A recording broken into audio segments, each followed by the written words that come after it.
Hello guys and welcome back to the channel in this another vlog. और मैं हूं आपका होस्ट और आपका दोस्त अंशुल अग्रवाल। करता हूं आप सभी का स्वागत अपने इस ब्रांड न्यू चैनल पे अंशुल अग्रवाल पे।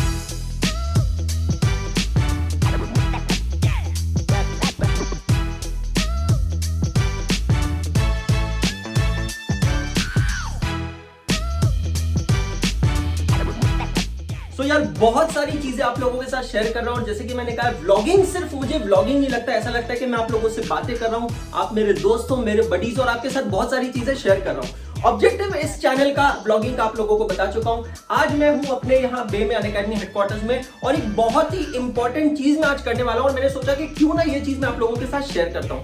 कहते हैं ना, if you fail to plan you plan to fail, if you fail to plan you plan to fail. So how do we plan our batches? यार आज मैं आपको लाइव बताने वाला हूं कि किस तरीके से हम लोग हमारी किसी बैच को प्लान करते हैं। सीए फाउंडेशन का रिजल्ट अनाउंस हो चुका है। इंटरमीडिएट की बैच को करना है प्लान, ग्रुप 1 ग्रुप 2। और ये प्लानिंग कैसे की जाती है मैं आपको बता रहा हूं। चाहे आप बिजनेसमैन हो, चाहे आप जॉब वाले हो, चाहे आप कोई स्पोर्ट्समैन हो, चाहे आप स्टूडेंट हो, ये व्लॉगिंग चैनल आप लोगों के लिए बहुत ही यूजफुल होने वाला है, क्योंकि इसमें बहुत सारे लर्निंग लेसन आपको मिलने वाले हैं। तो चलिए स्टार्ट करते हैं।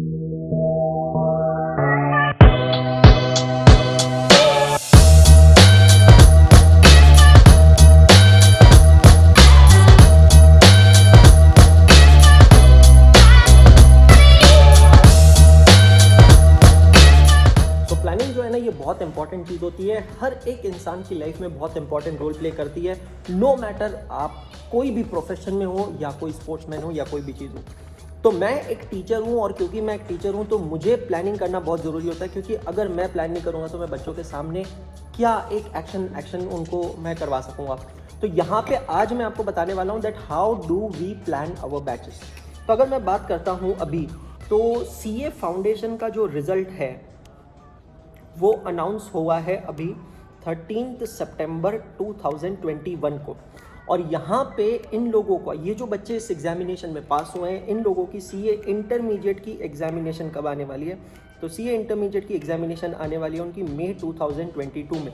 जनरली फर्स्ट वीक से एग्जामिनेशन चालू होती है, बट कंसिडरिंग कभी भी एग्जाम स्टार्ट हो सकती है। तो अब मुझे यहाँ पे देखना है कि 13 सितंबर से लेके 22 में ये जो पीरियड है, इस पीरियड को मुझे किस तरीके से यूज़ करना है। तो अगर मैं यहाँ पे देखता हूँ तो मेरे पास टोटल टाइम अवेलेबल कितना है, how much time is available with me. तो अगर मैं इस अवेलेबल टाइम को यहाँ पे कैलकुलेट करता हूँ तो पता चलता है कि सितंबर आधा महीना है हमारे पास, अक्टूबर है, नवंबर है, दिसंबर है, जनवरी है, फरवरी है, मार्च है और अप्रैल है। आई विल नॉट कंसिडर मई 30 अप्रैल तक की टाइमलाइन हम लेने वाला है। तो 1 2 3 4 5 6 7 और यहाँ पे 7.5 मंथ्स का टाइम हमारे पास अवेलेबल होता है। अब ये 7.5 मंथ्स की प्लानिंग हमको किस तरीके से करनी होती है? तो प्लान यहाँ पे ये करना है कि बच्चों का सिलेबस जो है वो पूरा ख़त्म हो जाना चाहिए 31 मार्च 2022 तक, और अप्रैल का पूरा जो मंथ है वो उन लोगों को मिलना चाहिए सेल्फ स्टडी के लिए। This is absolutely ideal. Target तो सेट करना चाहिए कि 15 मार्च तक ही सिलेबस हो जाए, but at the max considering contingencies 31 मार्च तक का ये टारगेट सेट करते हैं। सीए का जो सेकेंड लेवल होता है इंटरमीडिएट, अगर मैं उसकी बात करूं तो यहाँ पे ऐसा होता है कि ग्रुप 1 थोड़ा हैवी होता है, कंसेप्ट्स ज़्यादा होते हैं, स्टडी ड्यूरेशन ज़्यादा होता है क्योंकि प्रैक्टिकल सब्जेक्ट ज़्यादा होते हैं, और स्टडी ड्यूरेशन ग्रुप 2 का बहुत कम होता है एज़ कम्पेयर टू ग्रुप 1। तो मुझे अब यहाँ से ये करना है कि ये 13 सितंबर से लेकर 31 मार्च तक का जो ये ड्यूरेशन है, इस ड्यूरेशन को मुझे करना है ब्रेक। तो अगर मैं यहाँ पे इसका कैलकुलेशन कर लेता हूँ तो कितने महीनों का कैलकुलेशन होता है?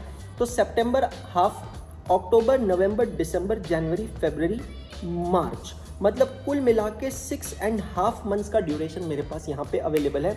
अब ये 6.5 मंथ्स में मुझे लगाना है एक स्टॉप पॉइंट इन दोनों के बीच में, ग्रुप 1 ग्रुप 2 का डिस्ट्रीब्यूशन। तो मैं यहाँ पे कहीं पे एक स्टॉप पॉइंट लगा देता हूँ कुछ इस तरीके से, और मैं यहाँ पे कंसिडर करता हूँ 31 दिसंबर 2021। तो 13 सितंबर, वैसे हम बैच प्लान कर रहे हैं चालू करने का 23 सितंबर से, तो 23 सितंबर 2021 से लेके 31 दिसंबर 2021। सो अक्टूबर है, नवंबर है और दिसंबर है, 3 complete months, and then we are going to get 1 additional week of September. That means this duration will be basically 3 months and 1 week. अब ये 3 मंथ्स और 1 वीक, इसको मुझे कॉमन मल्टीपल में डिस्ट्रीब्यूट करना है। It's all about mathematics, correct? So एक महीने में होते हैं 4 वीक्स, तो 3 months means 4 into 3 that becomes 12 weeks, और ये एक वीक 13 वीक। तो आइडियली हमारे पास ये वाली जो बैच है, इस बैच को कंप्लीट करने के लिए 13 वीक्स का टाइम अवेलेबल है, करेक्ट। तो अब जब भी मैं अपने किसी भी टीचर से बात करूंगा या मैं खुद अपने सब्जेक्ट की प्लानिंग करूंगा, तो मुझे प्लानिंग कुछ इस तरीके से करना है। वैसे ऑनेस्टली मैं बता रहा हूँ 13 वीक कम पड़ता है, तो मुझे ऐसा लगता है कि मुझे यहाँ पे प्रोविजनली 1 वीक बढ़ा देना चाहिए, और इसी वजह से मैं इस बैच का जो कट ऑफ डेट है, एंड डेट है, उसको 31 दिसंबर ना रखते हुए I will take it to 7th of January 2021, क्योंकि मैं अपने बच्चों के साथ न्यू ईयर्स बनाना चाहता हूँ। सो यार कुल मिला के 13 वीक प्लस 1 वीक 14 वीक का शेड्यूल मेरे पास अवेलेबल है। अब ये पूरे 14 वीक की मुझे प्लानिंग करनी है। बैच जो होती है ना, it is nothing but it is a simple permutation combination. आप किसी भी परम्यूटेशन कॉम्बिनेशन में बैच को प्लान कर सकते हैं। अब जैसे मुझे पता चल गया है कि मेरे पास 14 वीक्स का टाइम अवेलेबल है, और अकाउंट्स की अगर मैं बात करता हूँ, सीए इंटरमीडिएट अकाउंट्स की, तो सीए इंटरमीडिएट का अकाउंट्स का पूरा सब्जेक्ट पढ़ाने में कॉन्फिडेंटली बच्चों को प्रिपेयर करने के लिए मुझे तकरीबन आप समझ लीजिए 170 घंटे लग जाएंगे। 170 आवर्स का टाइम मुझे लगने वाला है। तो अगर 170 आवर्स को मैं डिवाइड करता हूँ 14 वीक से, तो कितना समय होता है? I need a calculator. सात्विक भाई मेरी हेल्प करेंगे, है ना? सात्विक भाई मुझे कैलकुलेटर पे डिवाइड करके बताएंगे। ओके, सात्विक भाई कहते हैं हेल्प योरसेल्फ, है ना? I am not going to help you. कोई बात नहीं भाई, जिसका कोई नहीं होता है उसका कैलकुलेटर होता है। तो 170 को मैं डिवाइड करता हूँ बेटा यहाँ पे 14 वीक से। तो आप यहाँ पे देखते हैं कि मुझे यहाँ पे कितनी क्लासेस लेनी है, कितने घंटे लेना, approximately 12 hours per week, approximately 12 hours per week लेना है। अब ये समझने वाली बात है, ये 12 आवर्स पर वीक को मैं कैसे डिस्ट्रीब्यूट कर सकता हूँ? I can distribute as 5 days per week, I can distribute it as 6 days per week, और I can distribute it as 7 days per week. अब जैसे कि मैंने कहा, मैथ्स में आपने टॉपिक पढ़ा होता है डिस्टेंस, टाइम एंड स्पीड, ये बिल्कुल उसी तरीके का परम्यूटेशन कॉम्बिनेशन है। 170 आवर्स जो मैंने पकड़े हैं वो मैंने हायर साइड पे ही पकड़े हैं, क्योंकि हम लोग अनअकैडमी पे स्पेशल क्लासेस भी लेते हैं और यूट्यूब चैनल्स पे भी पढ़ाते हैं, तो ये हायर साइड में पकड़ा है। वैसे 150 के आसपास हो जाता है। उसको मैं डिवाइड करता हूं नंबर ऑफ वीक से, तो मुझे मिला आवर्स पर वीक। ये आवर्स पर वीक को अब मैं किसी भी परम्यूटेशन कॉम्बिनेशन में स्प्लिट कर सकता हूं। मेरे पास ये 3 चॉइसेस है, ये 3 ऑप्शन है जो मैं कंसिडर कर रहा हूं। Option number 1, I teach 5 days a week, option number 2, I teach 6 days a week, and option number 3, I teach 7 days in a week.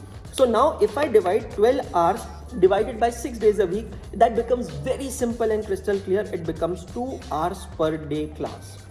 Now if I divide with 5 days a week, so 12 divided by 5, that is going to give me 2.4 hours per week. So it is all plain simple mathematics.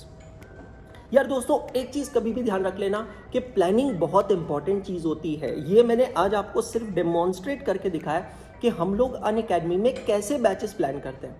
एक teacher की जो life होती है ना, it is full of planning, क्योंकि if we fail to plan, we plan to fail. I hope आपको आज का ये व्लॉग समझ में आया होगा, अच्छा लगा होगा, पसंद आया होगा, और इससे बहुत सारी लर्निंग लेसन्स मिली होगी। सभी बच्चों को मैं कहता हूँ कि इन लर्निंग लेसन्स को, इस व्लॉग को आप अपनी ज़िंदगी में इनकलकेट कीजिए, इनकॉर्पोरेट कीजिए। अगर ये वीडियो पसंद आया तो प्लीज़ इसको सबके साथ शेयर कर देना, थम्स अप जरूर देना, लाइक करना, और इस वीडियो के कमेंट सेक्शन में मुझे कमेंट करके बताना कि आपको ये व्लॉग कैसा लगा है। अगर आप कोई टॉपिक चाहते हैं जिस पे मैं स्पेसिफिकली आपसे बात करूं एज एन एजुकेटर या एज अ मेंटोर, तो आप डेफिनेटली कमेंट सेक्शन में मुझे बता सकते हैं। फिर से मुलाकात होगी अगले ब्लॉग में। तब तक पढ़ते रहो, सीखते रहो, आगे बढ़ते रहो, क्योंकि पढ़ना बंद तो सीखना बंद, और सीखना बंद तो आगे बढ़ना बंद।